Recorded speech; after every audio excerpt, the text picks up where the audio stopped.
hopefully that's enough news for you for the moment. Go ahead. Thanks, Jen. I have a question on your favorite topic, Joe Manchin. Senator Mitch McConnell and John Cornyn are two Republicans of a few trying to get him to switch parties.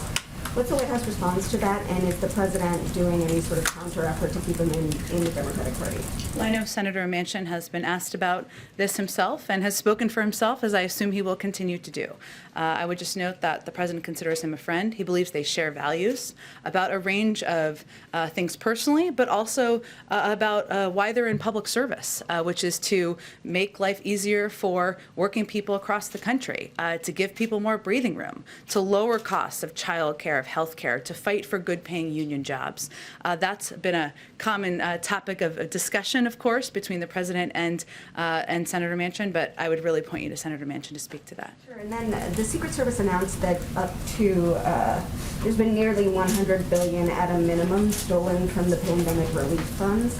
Can you talk a little bit about how this happened, and if, now that the administration sees this problem, if you're ramping up any efforts to crack down on this kind of fraud? Well, I would note first that we expect them to clarify. This was also a concerning headline we saw ourselves, but there is no new research, data, or analysis of fraud here. So just to give you the specifics, what happened is there was just an adding up of two old IG reports of well-known challenges at small business loans in states getting out UI payments in 2020. And there's been a lot of reporting, I know, from the Associated Press and others about issues with some of those earlier programs.